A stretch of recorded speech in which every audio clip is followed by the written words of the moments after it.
in retrospective, you look back on your life. I had a long life. I was born in New York, and when I was 19, I was called into World War II. I was in the Battle of the Bulge in Belgium as a 21-year-old second lieutenant.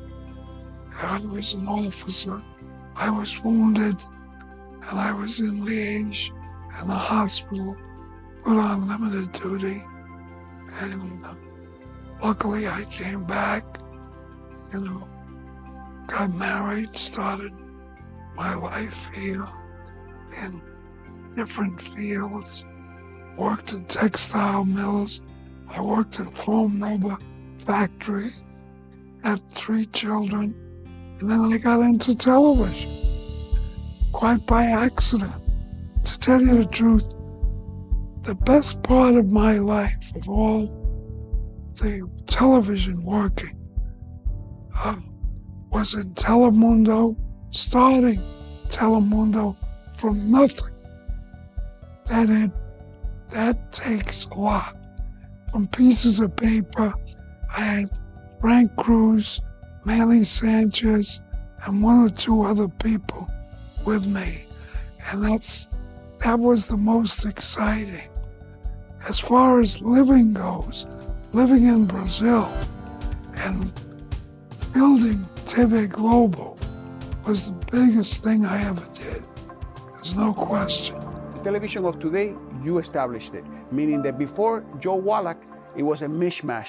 But it was like the breaks were different and all that stuff. It was no concept. You said, you know what? I want to have everything coordinated. I want to have so many breaks. I want to take the bad stuff out of the novela. I want to re-edit the novelas. I want to do new openings. How did that came about? Because that changed completely till today. People don't know it, but they really have to thank you for having the television we have today in Spanish. It's thanks to you, Joe. We don't know how we did it, but I learned a lot in Brazil about how to run things. So we used a lot of that. And we just knew how to run breaks and how to run programs. I was very good at programming, knowing when to put programs on. And so I could not compete with Escalica's telenovelas. So you remember, we would put on movies, Mexican movies, against them for a while. And we would change. Then I had that man from Puerto Rico, the astrologist. Walter. Walter. Yeah, remember he came over? We got Walter here to do programming. So gradually, after 6 months in Los Angeles, we were first place, beating the Escalica's station here. So the guys who were my partners got all excited. They went out and they decided, well, we're going to buy stations. So they bought John Blair Company. John Blair was an advertising agency that owned 2 stations in Florida, in Miami, 51. and in Puerto Rico. And so they went and they bought John Blair. And I went down to Puerto Rico and I saw the way they were, for a small country. They did the best they could. And then I saw the Florida station, Julio Rumbao. I went with you. Julio Rumbao. Yes. And we hired him, to work with us then. And then they went to New York and they bought the New York station, Channel 47. Carlos Barba was managing it for Jerry Perenchio and Oak Industries. They were partners, and they paid $75 million And I said, you're crazy, borrowing. Anyway, they did that in many cities. They borrowed $280 million. Wow. And I said, I figured out, with the guys I had, I said, just paying the interest on that, how are we going to do it? We have to, make a profit. And so it didn't work out. And we tried to tell Henry Silverman and them that, and they wouldn't listen. They said to me, no, as soon as you get your citizenship back, because I applied for a green card, had my green card, to get back my American citizenship. They said, then you'll be the chairman and run the whole thing. So I agreed. But then when I saw it was no good, we were working together. We did a lot of good things. And we gave it the name Telemundo. You remember Mario Machado? Yes, Mario Machado. We were sitting together in my office and we said, well, what will we call the network? And we said, well, let's call it Telemundo. And that's how it was named, Telemundo. Anybody tell you anything different, it was wrong. That's how Telemundo started. But this is special. This with you and I here, this is special. What we did together at Telemundo, and when we started, the people we worked with, I remember them so clearly. I should bring out the thing which has all the names. There were 120 of us. You remember? Yes. Eddie Gallagher, Yeah. Stu Livingston, and the guys who worked in the studios. Yeah, I remember. Studio Yes. guys. They were from Venezuela. Yes. Great guys. Nelson. I can't remember all their names Yeah. anymore. Harry Abraham. Harry Abraham, great guy, very intelligent Yeah. for programming. Mario Begiristain. Remember? Mario Begiristain. Yeah. There were so many of them. So many of them. I know, but we all worked We together. all worked together. What a life we had. We did. And as you said, we were one family. And when I left, I cried and I didn't tell them why I was leaving. I just said that I was moving on to other things. Yeah, I remember. I felt touched. It was everybody felt like we were left. I felt very. We didn't feel the people coming in were good. Yeah. No. But it changed them. Absolutely. And what happened. Yeah.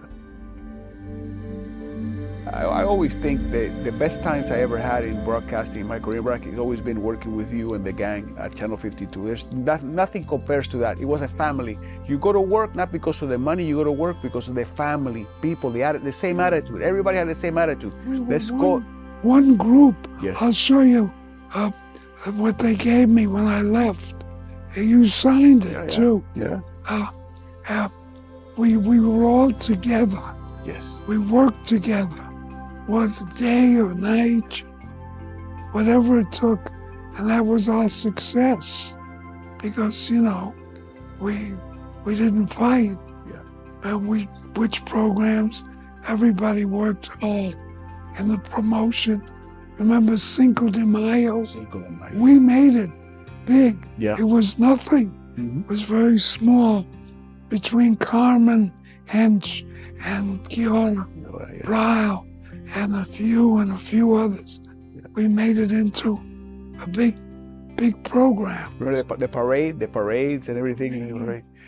Everything, Joe, comes down to the leader. You were the leader of this thing, and people looked up to you, and people felt like you were there in the trenches with them. I was there, Yeah. I was there, but everybody was doing the work, and I tried to coordinate as best as I could. I went around every single day, all around the station. I remember. To see what was going on. Yes. Then when we had the network at the beginning, I went to the different cities, to New York, to test it. But it was based in Los Angeles. And we were like a family. We were. The secretaries, Frank Cruz was great. Great. He was in charge of public relations, and he brought the high school games on our television, Garfield High, and the other high school. So he did a lot of stuff. Frank was very great. important in the beginning. Yes. But there we were, all together. You know it. We were all there. When I left, I don't know what happened after. It lost its inspiration. It lost your vision. The vision that you had, it was not brought in the network. That's what happened. It was different. We were a family. And you know what's happened? You haven't attended when the 30th anniversary, they gave a big party. And people who were here, who worked with us, came to the party here on 30th, because we went on the air in 1985. And in 2015, we had a big party. No, I can't remember everything that we did, but we had a lot of fun.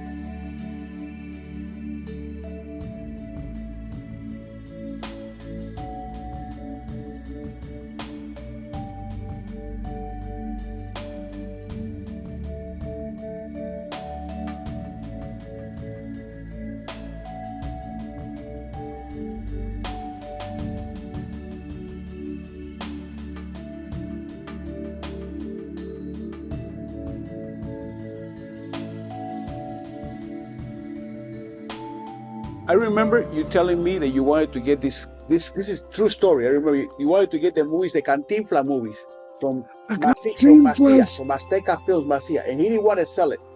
So Daniel talked to him in Spanish, like that. So I talked to Macias, and I kept on bothering him, and he sold you the only movies Azcárraga never had. He sold it to you. Right. Till today, Telemundo has those movies. Every time they put them out, they get huge ratings. I remember you telling me you wanted to make Telemundo like the HBO in Spanish, right? In Spanish. Yeah, that's why you bought all the movies from MGM, right? I wanted to do it, but they wouldn't permit it. HBO was owned, the company that owned it, Warner Brothers. They wouldn't allow it.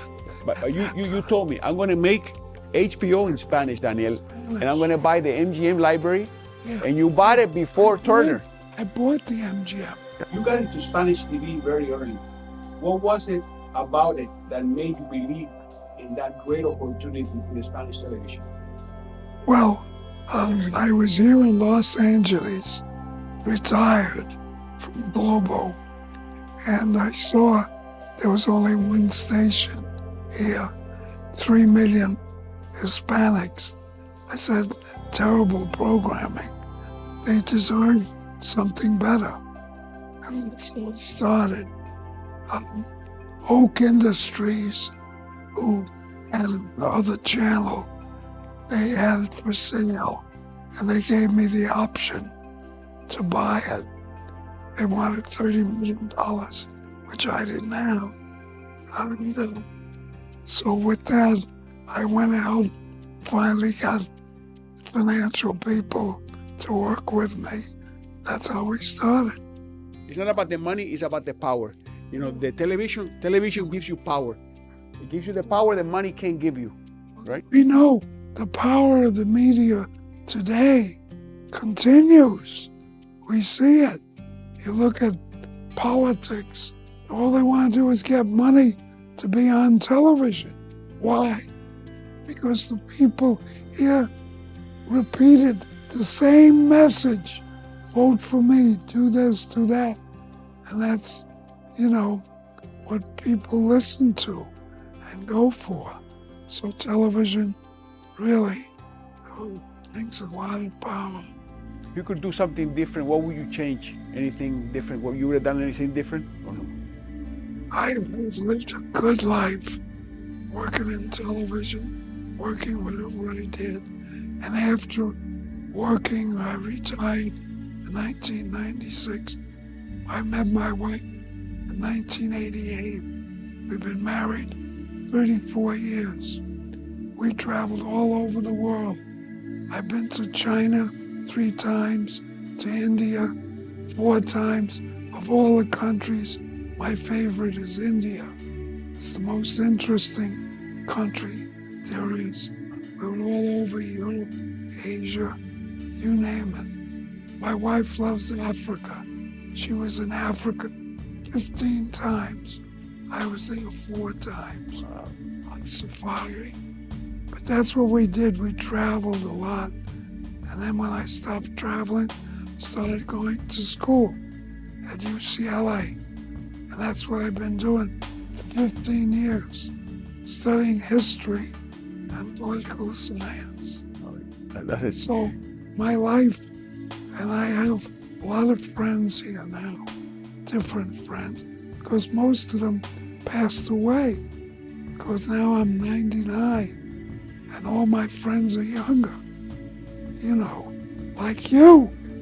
I look at you, you look like a baby. You look the same to me. You look the same. You haven't changed. To me, you haven't changed. You're the same. You look different. I remember you with your curly hair and your little glasses, and you were a skinny kid, and the way you are now, you're more excitable now than you were then, and you have more going on than ever. Always God keep me bless busy. all the people like you, what they learned. What we did was a lot of that. The people that came out of KVA, Channel 52, they are wonderful people. Whatever work they've gone into, they've been successful. Yeah, I believe it. I believe it. And that, to me, is the biggest gift. It makes a life of value. Meeting you made me a better person, made me a more professional. It made me respect television. I studied something that I loved, and I thought I wasn't going to get a job in it. And my father said, no, that's not for you. You should be a banker like me or like your grandfather. I want to go into television. I want to tell stories. No. And you gave me the opportunity to express myself and to work in an environment that was very cohesive to creativity. And I always cherish that. That's always been like the pot where I built the tree, where the tree comes out. And thanks to you, Joe. I wanted to thank you for irrigating that in me and encouraging me to always do better. Thank you. Thank you, Joe. That makes my life, you gave my life value, saying the things you do. And I appreciate it so much. And I'm so proud of you, seeing what you do today and how much you have accomplished during these 30-odd years since we were together. Yeah. Bless you. Thank you, Joe. Thank you so much. Well, my privilege. I think. Thank you. Thank you for giving me the time to come to your house and sit down with you here and, It's share. my honor to have you here.